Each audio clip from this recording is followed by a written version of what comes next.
चार लाइन भूमिका के अंदर कवि जी भाव देते हैं। आज एगो बिरहा आप लोगों के सुनावे चल दिया और सुनिया लो सच्चाई क्या है। समाज के लोगों के लिए हमारे समाज को इसी तरह से ठगा जाता है, लूटा जाता है, ब्राह्मणवाद में फंसा करके, झूठे अंधविश्वास पढ़ा करके, दिखा करके असली को गलत, गलत को सही बनाया जाता है। सच्चाई यही है कि आम को अमली और अमली को आम दिखा करके, और हम जानते हैं कि अमली नहीं है, आम है, फिर भी हम कहते हैं एक रामायण की सच्ची और एक काफोल काल्पनिक बात नहीं है। कौना पृष्ठ में लिखल बा इहो आप लोगों को बताइए। हम ऐसा भूमिका से भाव लगावा।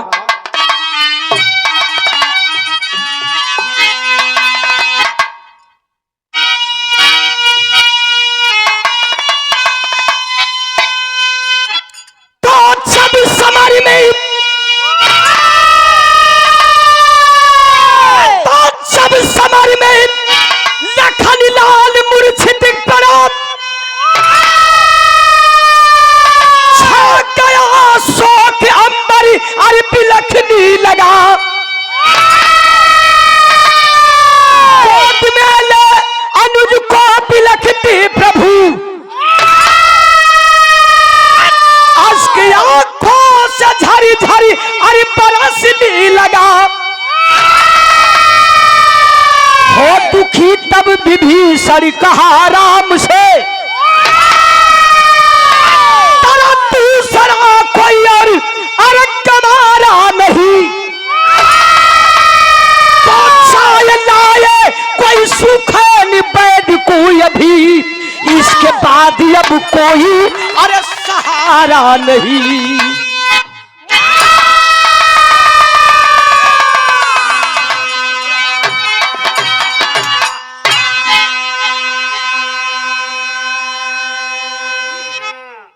सर तोरे बिरहा के अब चापे चलत है, एकदम रगड़त चलल जाई, तो बच के रही जहाँ से तुहार बिरहा मुझे शुरू कर दई।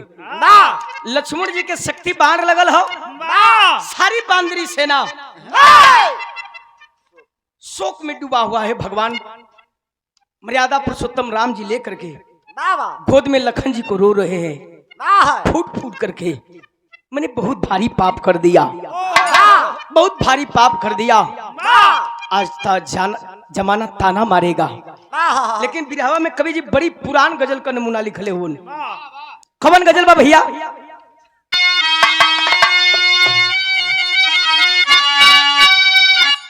ओहे गजल बाम, अरे आए मुसाफिर,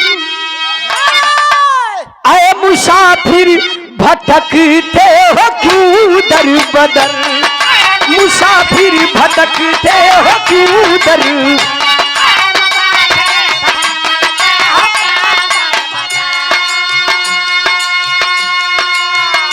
आए मुसाफिर भटकते हो क्यों दर बदर, दोनों आलम का रहा पर मदीने में है, आए मुसाफिर भटकते हो क्यों दर,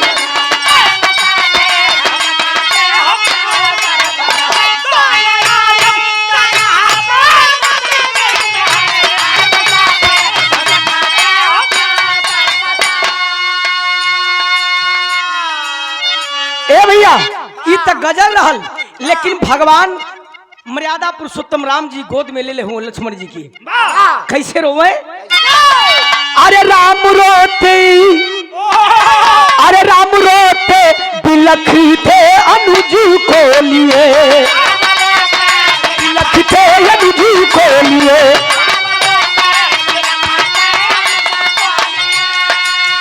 राम रोते बिलखते अनुज को लिए, आज दुनिया में कोई हमारा नहीं, राम रोते बिलखते अनुज को लिए,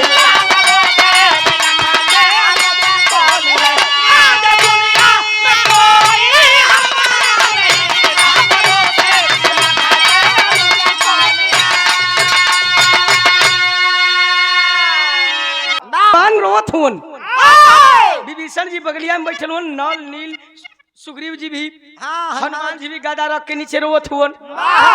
विभीषण जी के देखत देखत नहीं रह गल, अब देखत देखत नहीं रह गल त अपन गमछा उठौलन आ धीरे से झाड़ उड़ के कहलन कि ऐसा ना कि हम चलिए तू लोग बैठ के हमन चलत जे तू बैठ के रोवा रोवा इंजा रोवा रोवा एक जना तो लोटी गल भैया। हनुमान जी उठ के बैठा हो तुम बैठी महाराज। विभीषण जी कहलन कि का बैठी, तू लोग उपाय नहीं सोचत हो बैठ के रोत हुआ, ये अपने आप के भगवान कहलन, ये भगवान हुआ, इनके उपाय सोचे चाहिए कल सूर्य उदय हो जाई, लक्ष्मण जी का काम तमाम हो जाई, तब बैठ कर रोहन पूछत हो भगवान राम क्या करें, दुनिया में सबसे बड़ा पापी हम यही है, पापी है विराह में। कहानी से भाव लगल मस्त सब आवा।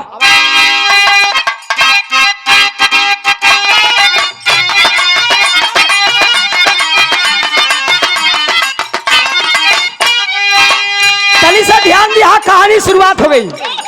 भगवान राम अपने आप के कोसत हुवन, गुनाहगार बतावत हुवन। काहे राम से बढ़ के ना अभागा कोई दुनिया में, राम से बढ़ के ना अभागा कोई दुनिया में, भरी है दोष सारी मेरे ही बदनिया में।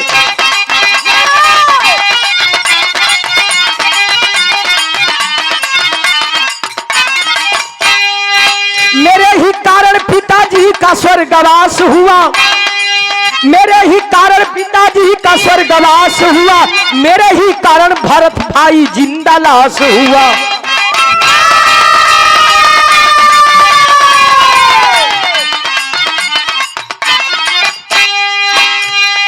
मैं दुनिया का सबसे नालायक पुत्र हूँ, मेरे ही कारण मेरे पिताजी की मौत हो गई, राजा दशरथ जी की। मेरा भाई जो मुझे अपने कलेजा मानता था भरत, आज जिंदा लाश की तरह जी रहा है। इतने ना, मेरे ही कारण सीता पे मुसीबत आई है, मेरे ही कारण सीता पे मुसीबत आई है, मेरे ही कारण लखन जंग में धाराशाही है।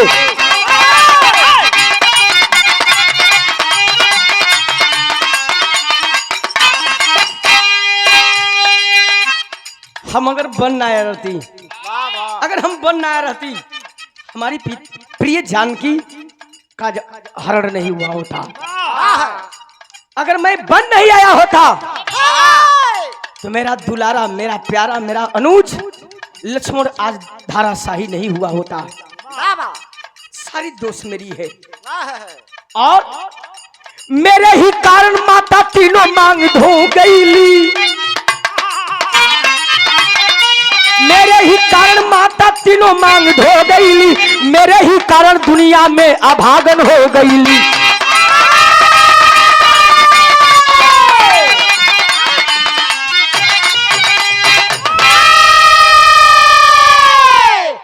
कहने कि मैं ही वो नालायक पुत्र हूँ जिसके कारण मेरी तीन तीन माँ विधवापन झेल रही है। आप कवन क्या करी, हमने कुछ समझ में ना आया था। विभीषण जी धिक्कारत हुआ, चुप रहा महाराज, अपने आप के राम कहेला, अपने आप के भगवान कहेला, तोरे उपाय ना सुझा था।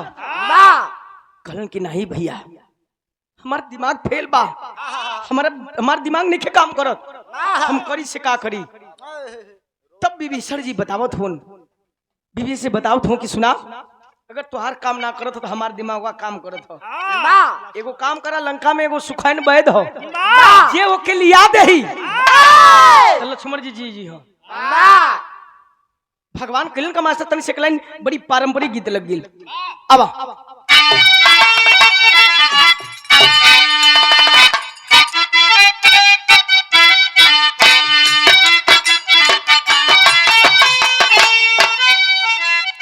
ओहे गीतिया बा माई बहन गावेली, अरे माई कहेली बेटी, अरे नियरे बियाबो, अब बाबूजी कहेले बड़ी दूर जी। लेकिन भगवान रोत कैसे हुआ, अरे बीच बीचे समारिया में गिरल बिरानावा हो।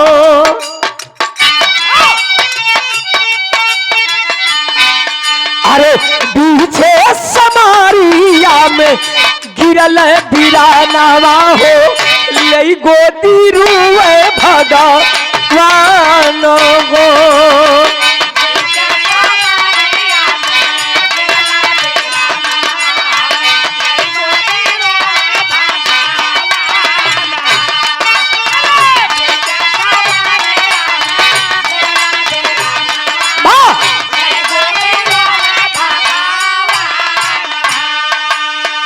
इशारा कैलन के हनुमान जी बैठ के झरझर झरझर रोवत हो, इशारा करते हैं क्या, जय के लिया कपी सुनया ही छनामा।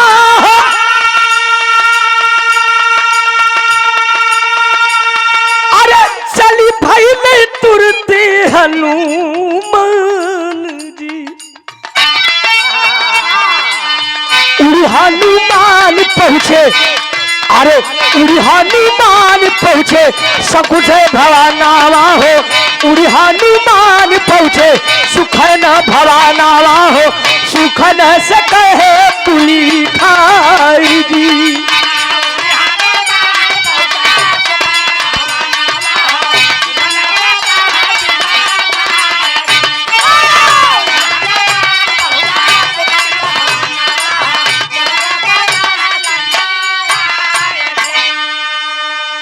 हनुमान जी के मर्यादा पुरुषोत्तम राम भगवान इशारा कैलन, जाइए और आप ही हैं जो ला सकते हैं, आपका देखल रास्ता बा। अच्छा तो हनुमान जी गदा उदा लेके तैयार भइलन, और तैयार भइलन तो सीधे आकाश मार्ग से पहुंचलन कहवा, वही सुखैन वैद्य के यहाँ। वहां गेलन तो ओकर नजारा का देखत हुन, अपन जड़ी बूटी कुल पुड़िया में बांधत है, तोरे मलेरिया टाइफाइड कह, है तोरे हैजा कह, है तोरे हाइड्रोसिल का ले ले, है तू बवासीर कर ले, है तू भगंतर का ले ले, ले जाके कुछ अपने बहुओं के दे दिया। ए भैया अपन जगह जगह जड़ी बूटी बांधा तो तब तक वहीं जाके कहले जय श्री राम, मार हड़बड़ा उलट के आचरण में कौन आ गल कहले कि भैया तू के हुआ, कह तू हनुमान जी की मेरा नाम हनुमान है। कहना कौन हनुमान, कहना कि भगवान मर्यादा पुरुषोत्तम राम का दास है। यहाँ का भैया, यहाँ कुछ निशाचर है, हुआ तू कहाँ से हो। हनुमान जी कहन की बड़ी विपद कमारल है, भगवान मर्यादा पुरुषोत्तम राम के भाई अनुज लक्ष्मण को शक्ति बार लगा है, आपकी जरूरत है। देखा इनको एगो सीख बा, आप लोगों के बताइए, कहा लक्ष्मण जी को शक्ति बार मेघनाथ मार दिया है और आपको चलना है और लक्ष्मण जी का जान बचा करके भगवान का दास बन जाना है। कल स्कूल उठ जल्दी उठना या बाप पोछिया मोछिया कबार ले तो।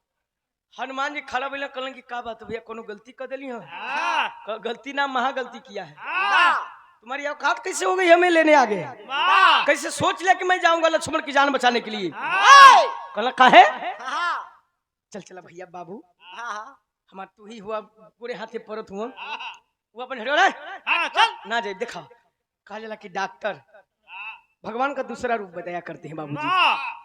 डॉक्टर के यहाँ चोरो जाई, बदमाशो जाई, साहो जाई, दुश्मनो जाई, हितो जाई, उनका काम है जिंदगी बचाना, लेकिन तिरस्कार कर रहा है सुखैन वैद्य कहा नहीं चला जाओ, कतई मैं नहीं जाऊंगा। हनुमान जी प्रेम से कहला कि नहीं जीवा भैया चला चल चला, बड़ी मुसीबत कमाले भगवान जब लक्ष्मण जी का जान बचा दे भगवान बड़ी प्रसन्न हुई हम। कलश की जैबे कि नहीं आनंद बनर का जा। हनुमान जी कहला कि देखा हमार नाम हनुमान है, खाली गदवा के हेत तक घुमा दे आ घुमा के ठेलम ना खाली पुराने डाक जी साले मुठिया का खाली गठिया डकता लगबे चिल्लाए। अब वो हड़बड़ाए गल बिरहा में अरे स्वर्गीय बुल्लू गुरुजी वाली तेरे लगली मास्टर साहब।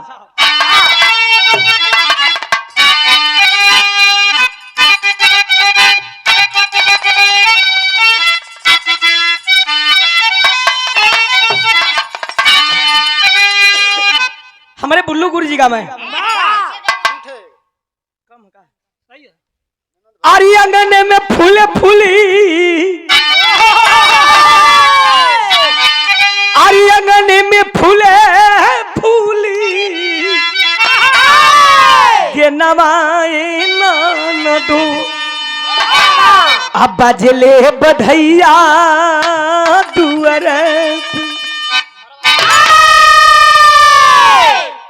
लेकिन हमारे गुरुजी श्रीमती गीता त्यागी जी के जब जवानी आई तो सरोज उ का जंत हो गइली का गौली तोरे जैसन कोनो एगो ननद रहल कोनो भौजाई रहल आ दोनों जवानी में एकदम मरमराइल रहले नीचे से ऊपर तक जवानी यही में कर ले खाली एड़िए में आई जवानी हर करता है एकदम पूरा शरीरिया में रहा। अच्छा तोहरे मेहरारू को कब जवानी आइल कि ना काहे ई का जानी है एकदम आई रहा। अरे ई का जानी है तो बिरहा में रहा नहीं जवानी नहीं देखल नहीं कब के देखलस इनके मेहरारू का जवानी इनका बागु देखला खाली। ए भैया तो गौली का गौली मास्टर साहब अरे ननदी भौजिया दोनों अरे ननदी भौजिया दोनों अरे एक मऊरिया अरे ननदी भौजिया दोनों एक मऊरिया तो दुनहु कतिया परी देसिया हो रहा।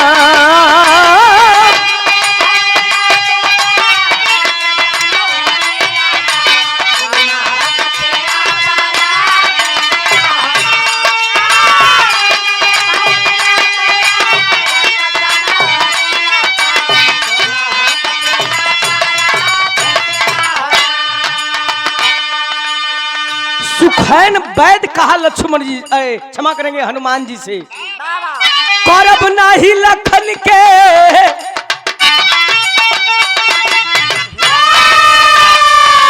अरे करब नाही लखन के दवैया कपिवर करब नाही लखन के दवैया कपिवर तो जनवा गवाई बुनाही सहजे में।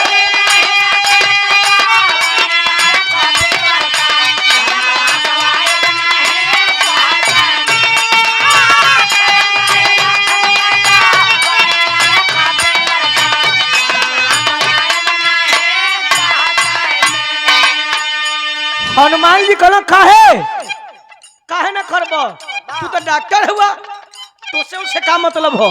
तब सुखैन वैद कहा अरे शनिहा दशानंद है हमके मुआई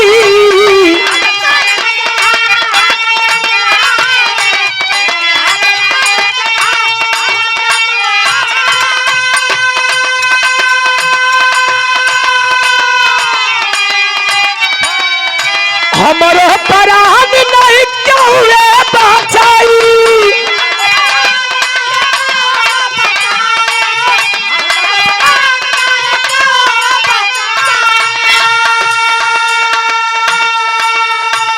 और क्या हुए बचाई जी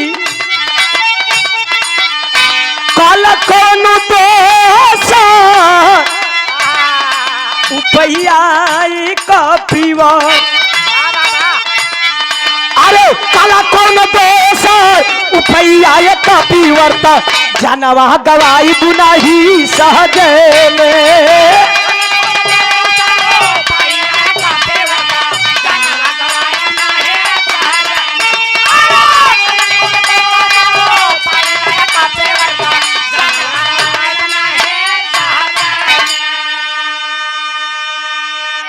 सुखैन वैद की नहीं मैं कतई नहीं जाऊंगा। अगर दर्शानंद जान जाएगा तो मेरे बाल बच्चे सहित कोल्हू में पिरवा देगा।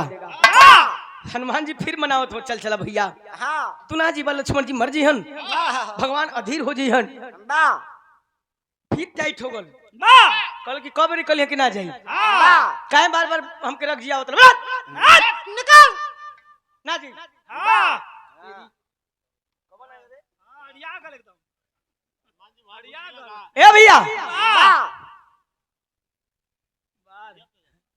हनुमान जी कहले कि हमको कुछ दिखावे के पड़ी वाह कहले कि सुना सार हाँ एक का जरा मार धरती में धस जीबा हाँ रावण जानी त मुआई वाह हम तो अब्बे मुआ दे हाँ चल चल चल जबरी ओके धके कहले कि चल चल चल ना चल तो मार भी खत्म हो जीबा वाह अच्छा तो जबरी से आदमी जबरी से सुखान बैठ के लेके चल गल देखा आज के भी समाज में बात बा जैसे मान ला हमार मन होखे वाह आ सरोज को मन ना होखे हाँ तब तो लाठी लाठी पिटाए लगबा जबरी नहीं काम करी बिरहा के बात करिए हाँ मतलब हमार बिरहा गावे को मन होखे अच्छा सरोज को नहीं मन रही तो जबरी से गई बा नहीं हो भैया जबरी कौनो काम नहीं होई अगर होइबो करी तो बिगड़ जाए हाँ वही तरह लेकर के सुखाइन बैद को और हनुमान जी चलन हो रामा दल में तो बिरहा में टेरी से भाव लिखना पड़ा मास्टर और बढ़िया एगो बढ़िया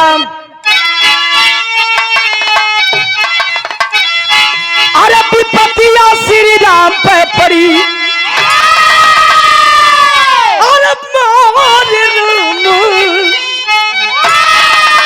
अरे विपतिया श्री राम पे पड़ी कबड्डी किया कबड्डी भारी बिहरेले छतिया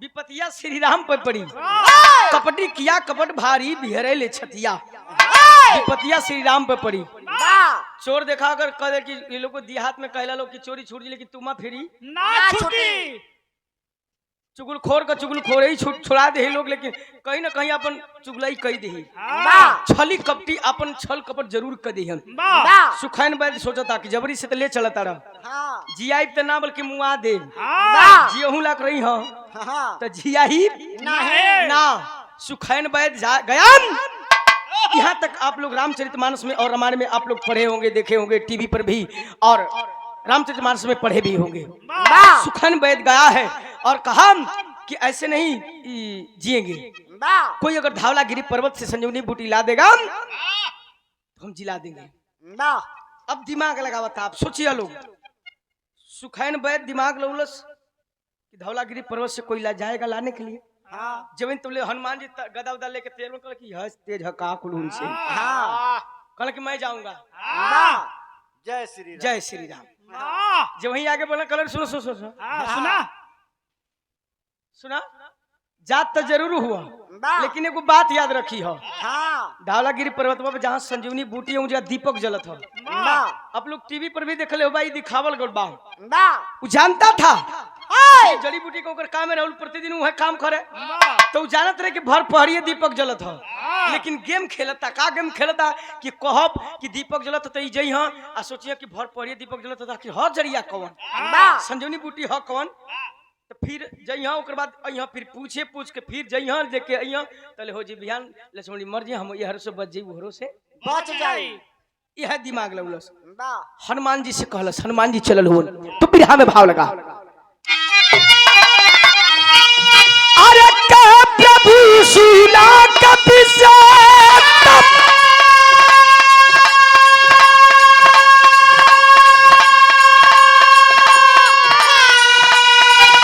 अपनी अवकात दिखावे तुम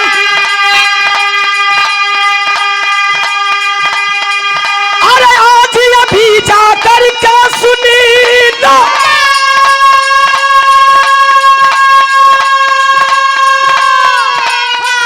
संजीवनी बूटी लाओ तुम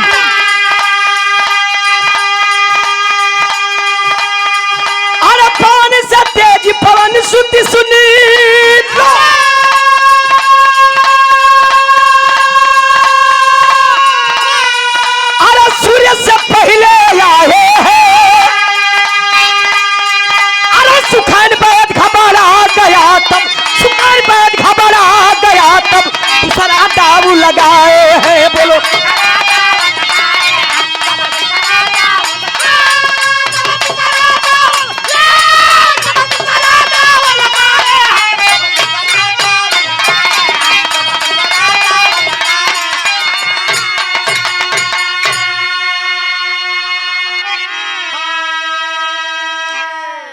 जैसा सोचा वैसा नहीं हुआ।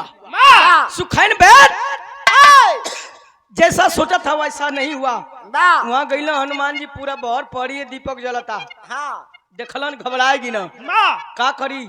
अब फिर जाई पूछ के आई फिर लेके जाई तले बिहान हो जी काम खत्म हो जाई। वाह हनुमान जी आप लोग टीवी पे देख रहे हो हम ना कहत है हाँ पूरा पढ़िए उठा लेना और वाह उठा के जब रामा दल में पहुंचलन अब विचार करिए लोग। ऐसे हम बतौली है कि असली चीज का है आप लोग सुनीला विचारीला हमन कलाकार गा दिला सबसे बड़ के ज्ञानी और कलाकार आपे लोग हुआ। तब जब देखा सुखैन बैठ कि तो पूरा पढ़िए लेके आगल घबराए गल। वाह अरे सरवा ई तो आदमी है कि दानव है वाह ई तो हम जब दिमाग लगोली तो फेल कर देला। वाह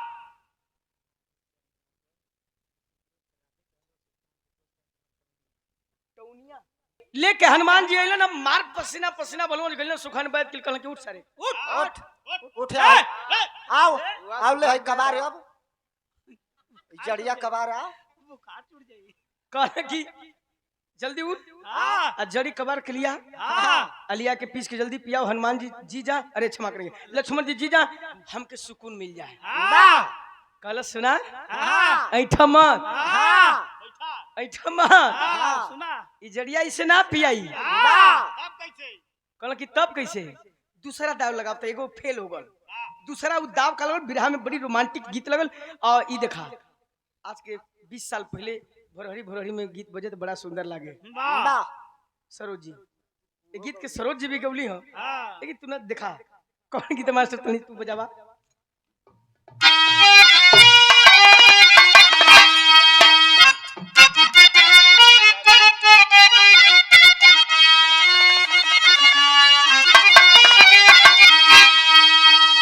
हाय हाय वह गीत बाम आजकल सुनबाई कैला हा देवरा ढोनी चटना बा हां पियवा पतिया नतन पटना बा वाह अब देवरा ढोनी चटना बा हां अब मर्द के मेहरारू नाती बना देते हैं सब यही घड़ी लतिया बते हैं सब। हमारे पार्टी में कुछ आदमी हो जन की लतिया झल हम काहे के नाव धरे जाए क्यों नहीं हो भैया ए भैया नाव धरबो मत करिया। एगो कुछ दिन पहले में सरोज जी गीत आई रहल हां समियाना के चोप देवे ढोढ़िए में घोंप वाह तो लेडीजवा गौले रहल। हाँ सामान नहीं खकारे के चोप भोकता रे ओकर जवाब एक तीसरकी औरी दे दहलस। हाँ वो लेडीज हाँ सामान बात सट नहीं तो पीछे से हट हट हां निकाल लगोले के कौन तो जरूरी है। सामान रही तो बस हटिए प्लेटफार्म छोड़ हे भैया ई कुल आजकल गीत आवत है माई बहन कैसे क्यों गीत आई रहल हां वही रे जगहिया दाते काट दिहना राजा जी। हाँ कि जे भैया से चाट लेला राजा जी साला आज तक क्यों थाहे ना लगौलस ना क्यों कौन जगह रहे हैं दो चार जानी पता लगल है तोहर मौसा रहल हुइया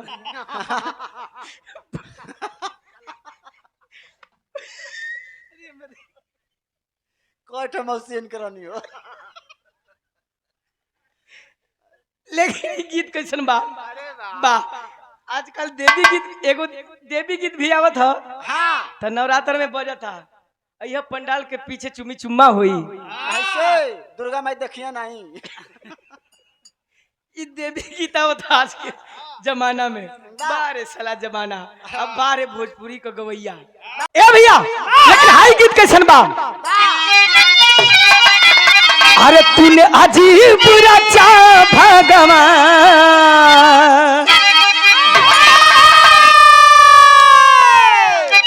सरोजी सबकर गावे का तरीका अलग अलग है।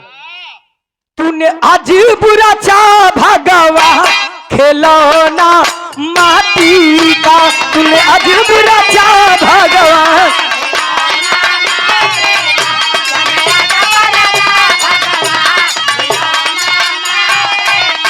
अरे माटी का जी माटी का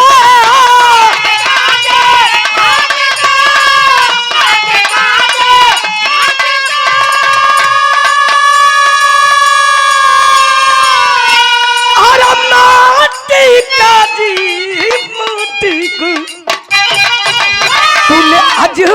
चा भगवान, तूने आज बुरा चा भगवान, खिलौना माटी का।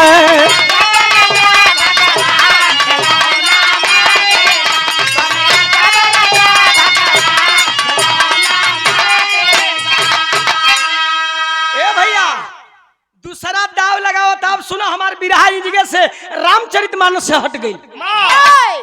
अब इसी एकरे आगे रामचरितमानस में लिखल ना तो तुलसी बाबा लिखल, ना तो रामचरित में कोई पढ़ल, ना तो टीवी पे के इतने तक देखावल कि सुखैन वैद्य संजीवनी बूटी पिला दिया, लक्ष्मण जी की मूर्छा टूट गई। नहीं बाबूजी, मैंने कहा है कि प्रमाण दूंगा किस रामायण में लिखा हुआ है और किस पृष्ठ में लिखा हुआ है, आप लोग जाकर के पढ़ लेंगे। सुखैन वैद्य कहा भगवान मर्यादा पुरुषोत्तम राम से कि क्षीर चाहिए श्रीमान। क्षीर मतलब दूध, दूध चाहिए दूध। हनुमान जी कहला कि मर्दवा चूतिया कहीं का, इहे बतिया कले रहता तो हम ओरे ले रहती का दुबल्टी का कुंटलो चाहत तो दे दे जा। कहला कि सुखन वैद्य कलस की पिटीर पिटीर बोला म, ढेर चालाक मत बना, ढेर चालाक मत बना, सुना कौन दूध चाहिए। तब कहे क्षीर चाहिए श्रीमान, क्षीर चाहिए श्रीमान, सुनो एक नारी का।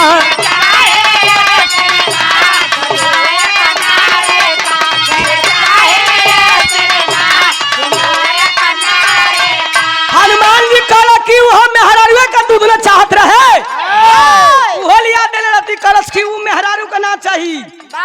कौन मेहरारू रही, कौन मेहरारू को चाहिए? एक स्तन की नारी होती,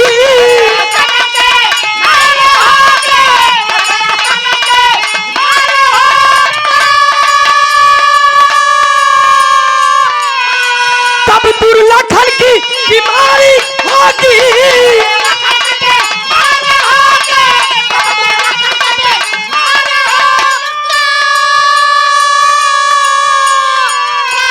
अरे तब दुर्लखन की बीमारी होगी, छल किया है बेईमान, छल किया है बेईमान, सुनो एक नारी का।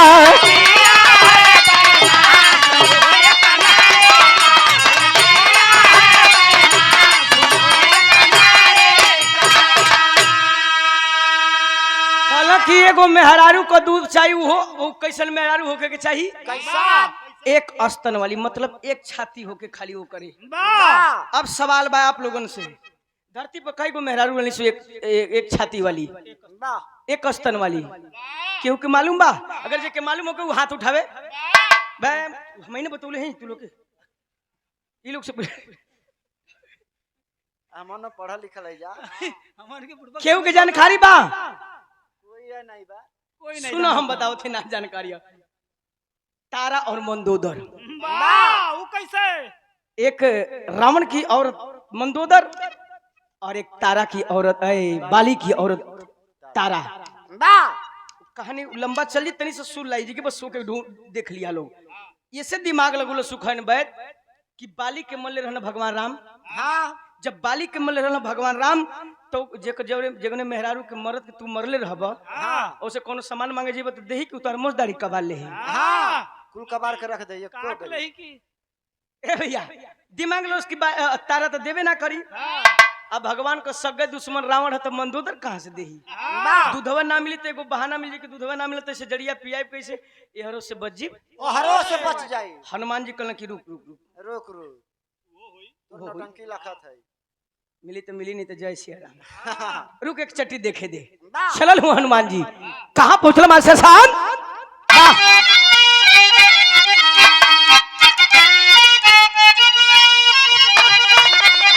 अरे लंका नगरिया